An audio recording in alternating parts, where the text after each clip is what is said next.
Okay, this is a great example of the concept of conspiracy theories being planned into events before they transpire.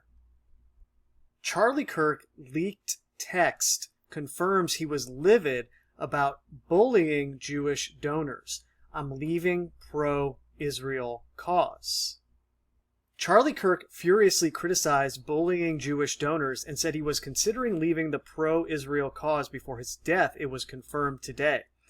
The bombshell revelation comes after Candace Owens released a screenshot of Kirk fuming in a group chat that Jewish donors were pulling funding over his links to Tucker Carlson.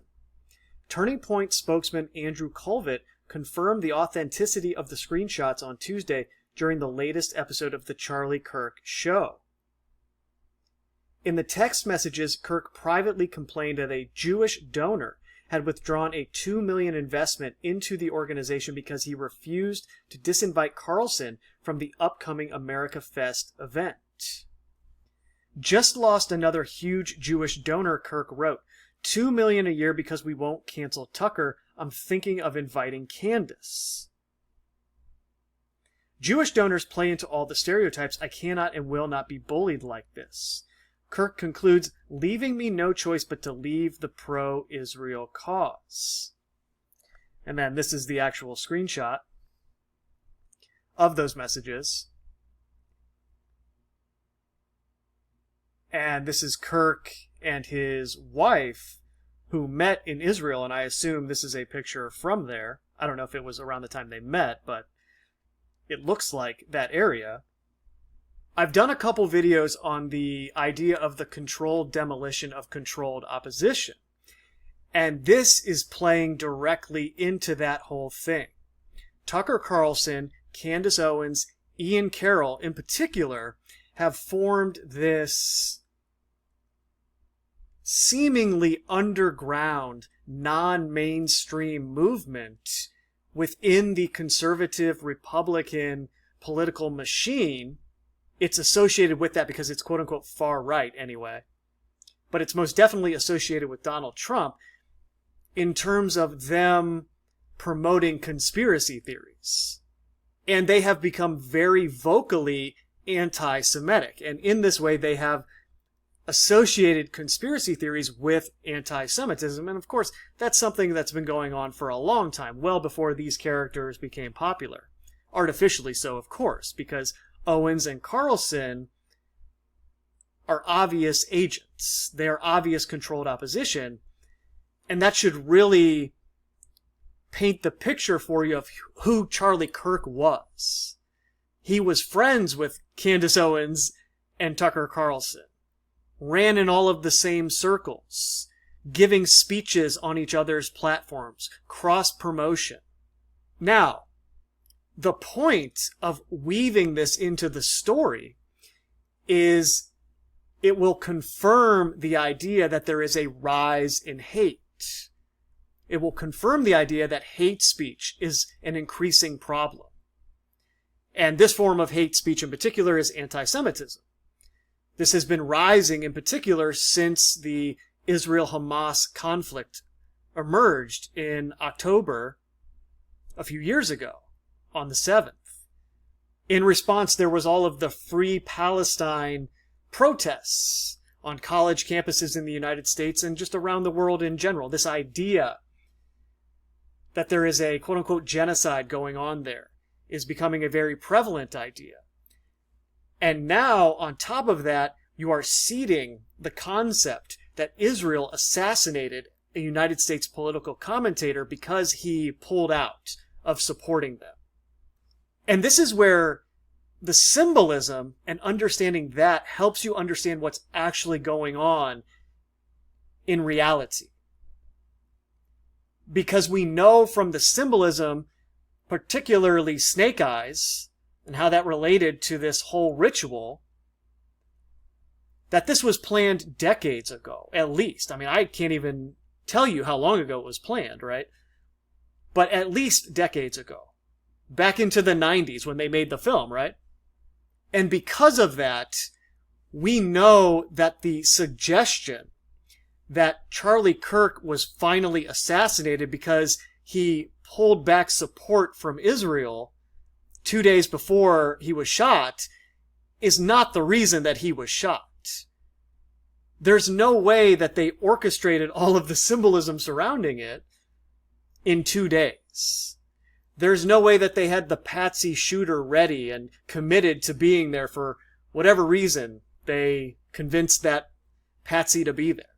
There's no way they came up with the logistical plan to have the professional hit ready, the Zinn character there for a distraction right after the shot. Just the whole event. An event like that is not planned in 2 days. And when you get a little deeper into the story, there is a narrative and supposed paper trail pointing to the idea that Charlie Kirk was starting this trend of pulling away from Israel for a while before he was actually assassinated, and the text messages that were leaked was just kind of the final straw, right? It was the last thing where they finally said, all right, we got to take care of this guy. At least as it relates to this narrative that Israel was behind this. And all of the anti-Israel sentiment that's already out there is going to latch on to this idea. They're going to say, yeah, that's exactly what happened. Look what they did. They're engaged in this war over in Gaza, killing people, and now they're killing American political commentators out in the open because they're pulling support. And the quote-unquote rise in hate speech will be even more obvious to point at.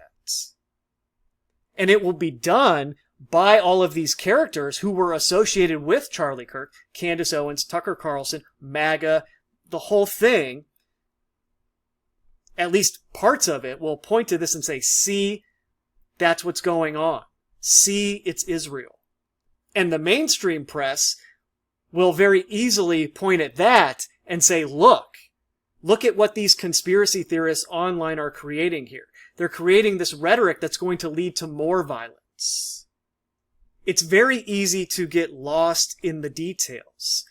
The entities orchestrating all of this are so far beyond one nation state, I don't even know how to properly describe it for you. It's so far beyond a country, lines on a map.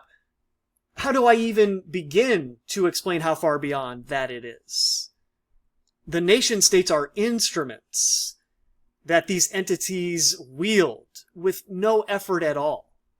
Meaning, they are so many moves ahead of where you are at that you don't even consider the idea that all of this supposed pullback from Israel relating to Charlie Kirk was their plan in the first place. Charlie Kirk was one of their assets, and his handlers told him to start pulling away from Israel. In the same way that Candace Owens' handlers had her say exactly what she has said. Same with Tucker Carlson. Same with everyone else who was a part of this machine. They get these instructions from their handlers, and it creates the story that you see, the story that is reported to you, that makes logical sense if you follow the paper trail that they have given you. And it's difficult because people don't understand how Charlie Kirk could be a part of it in that way and then still be killed. Well, you're dealing with bloodlines and agreements that transcend anything that you are familiar with. And I assume, this is just my intuition, but I assume that the people that are engaged in this understand that these things can happen to them as a part of being involved.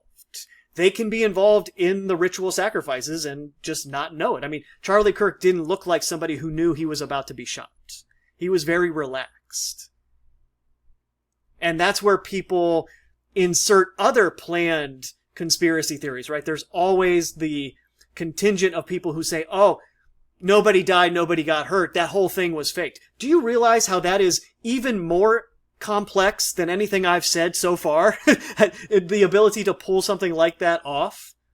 You would have to stage something at the university so that all the witnesses there believed he was shot, at the same time that all of the footage that was on every screen across the entire internet was AI, faking a killing. That's the most unbelievable thing I've said so far. You know, like, that's extremely unlikely.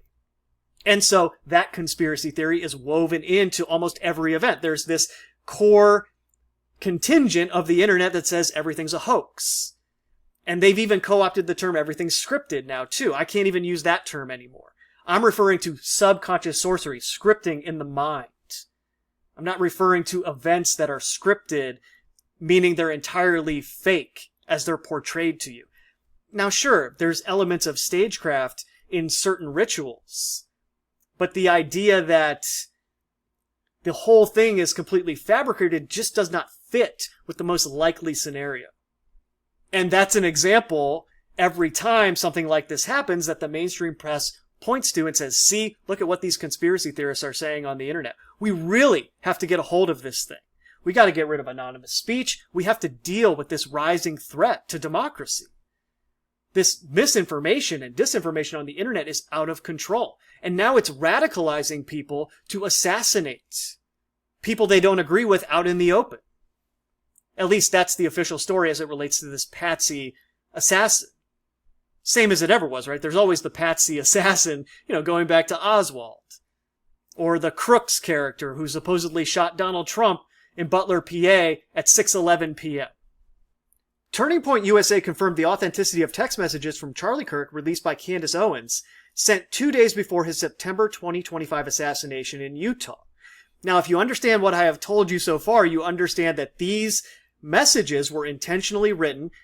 Whether it was by Charlie Kirk or not is irrelevant, but I assume that he was told to say this in this chat because the entities that orchestrate these things knew he was going to be assassinated, and they would later leak them through Candace Owens, and it would play in to this storyline that Israel was responsible for this assassination. And they played into that right away when all of this fabricated information was online right after the assassination. They actually had Netanyahu come out and make a statement about the assassination saying, hey, we were not responsible in any way. I don't know where this is coming from. But that's just reverse psychology. You know, they're getting the idea in your mind by having him give airtime to that theory. They want that out there. The messages reveal Kirk's frustration over losing a $2 million annual donor, reportedly Robert Shillman, after hosting Israel critics like Tucker Carlson at events, leading him to express intent to step back from the pro-Israel cause. TPUSA described the remarks as venting amid pressures from pro-Israel hardliners, while affirming Kirk's overall support for Israel amid ongoing investigations into his death. If you're getting stuck in the details and all of the stories that are saying, oh no, actually that's not true, he really was pulling away from Israel. Or no, yeah, those people online like Candace Owens are inflaming and not reporting facts. They're saying he was pulling away, but no, he was actually very supportive of Israel. If you're getting stuck in those details, you're missing the bigger picture. You're missing the salient point that these two ends of the spectrum are intentionally playing against each other so that you take a side and argue. Think that you have it figured out without ever understanding or considering the idea that both of those spectrums were placed there on purpose in advance so that this exact thing would happen to you. You would spend your time arguing over that detail instead of seeing what is really going on here. All of a sudden, the tone at Turning Point changed. What Candace Owens is saying is true. Charlie Kirk text message threads are real. He was being blackmailed by his Jewish donors. He agreed with Tucker Carlson on issues. Jewish donors were threatening him with cutting donations. Charlie Kirk was being defiant and saying he wouldn't be controlled by them. He was never going to be controlled by other people. You could not be controlled by other people. You could not buy him. He was not bought and paid for. You could not control him with money. That's laughable. Okay? You don't get into the position that Charlie Kirk is in if anything that was just said is true. Okay? We know that much. Okay? It's laughable that they are trying to portray him in this way. But understand why this narrative is out there. It's a conspiracy theory that is planned in advance, okay? And now they're slowly leaking the information that supports the conspiracy theory. It supports this idea that he was moving away from Israel and they killed him for it. And then that supports the rise in anti-Semitism when everybody runs with that story and adds another example of this country doing this thing. At the same time, you have Candace Owens saying that the French president's wife is a man, right? And that's the hill she's dying on. Do you understand what I'm saying? So it doesn't even matter if some of this stuff is true. As a controlled opposition asset, it is designed for her platform to not be credible. And then they give her the fake numbers and everything that makes it seem like she has all this popularity. It's what they do with all of these characters. It's what they do with all these YouTube channels that have nowhere near the reach that somebody like Candace Owens does. All these gematria channels that are decoders giving you the truth. No, they're doing the same thing. They're playing their role in this narrative, promoting all the things they're supposed to promote. Their handlers give them the instructions. They promote exactly what they are supposed to. Meanwhile, the characters that I'm talking about, who were totally inflamed and hysterical during COVID-19 when all that misinformation, censorship was going on, are not doing any videos covering what this current administration is using this assassination to do. From September 25th, 2025, countering domestic terrorism and organized political violence. National Security Presidential Memorandum. By the authority vested in me as president by the Constitution and the laws of the United States of America, I hereby direct the following. Domestic terrorism and organized political violence. Heinous assassinations and other acts of political violence in the United States have dramatically increased in recent years. Even in the aftermath of the horrifying assassination of Charlie Kirk, some individuals who adhered to the alleged shooter's ideology embraced and cheered this evil murder while actively encouraging more political violence.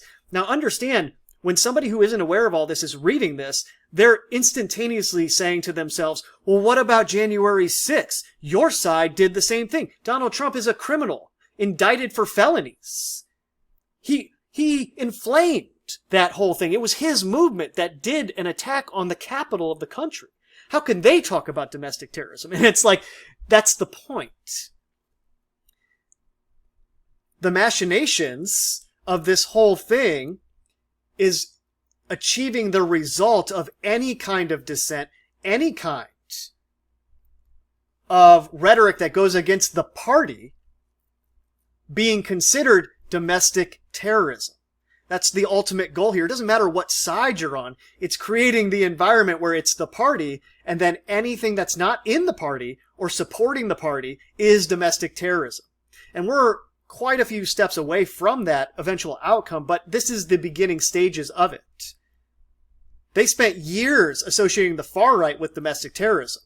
Accelerationists, white nationalists, everything associated with QAnon, MAGA, that whole crowd. And what they represent, the threat of domestic terrorism in that context. And now it's reversed. And that was part of the protests that were orchestrated by the same entities on all these college campuses. The Free Palestine stuff associated with Antifa, going back to that whole thing with George Floyd during the pandemic. Now that angle is being added to the domestic terrorism umbrella. You have this bigger umbrella now of domestic terrorism in the United States of America. It's the biggest threat. And this is happening all over the world. They're classifying groups like this and ideologies that they themselves create. And it's the same formula, right? They get all the patsies to be involved in the protests, which gives it a real feel. And a lot of these people involved are young, impressionable kids. I remember what it was like to be like that. You get very passionate about topics that you think you're an expert in, and you can be easily swayed to take certain actions. You have that vibrant youth energy, and they use that energy and channel it through these rituals into something that will work in their favor.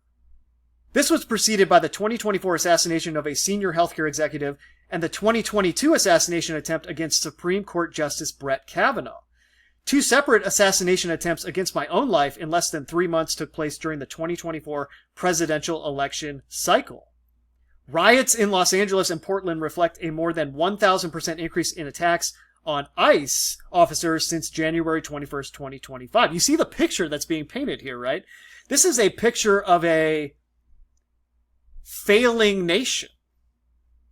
And of course it would be that picture being painted by Donald Trump because he is the controlled demolition of the country itself, right? They are using these things to enact policies like this that will further that purpose. The whole reason he is involved in all of this. The whole reason his character was created. The United States requires a national strategy to investigate and disrupt networks, entities, and organizations that foment political violence so that law enforcement can intervene in criminal conspiracies before they result in violent political acts. Through this comprehensive strategy, law enforcement will disband and uproot networks, entities, and organizations that promote organized violence, violent intimidation, conspiracies against rights, and other efforts to disrupt the functioning of a democratic society. Just understand that this Section 1 could be written by a different administration and paint the same exact picture of the other side and everything that's been attributed to them. Hopefully you see how domestic terrorism as a concept is becoming normalized through this push-pull process, where one side thinks it's the other side and vice versa. They don't see the bigger picture of what's going on here, where sooner or later, everybody is a domestic terrorist if they don't agree 100% with the official narrative. That's where we're headed. And that ties into the digital infrastructure of a social credit score, okay? That's how it works. This is from the Attorney General of Texas. I'm launching undercover operations to infiltrate and uproot leftist terror cells in Texas. Leftist political terrorism is a clear and present danger. There can be no compromise with those who want us dead. In response to the political assassination of national hero Charlie Kirk and the disturbing rise of leftist violence across the country, Attorney General Ken Paxton has launched undercover investigation into various groups affiliated with left-wing political violence known to be operating in Texas. Leftist political terrorism is a clear and present danger.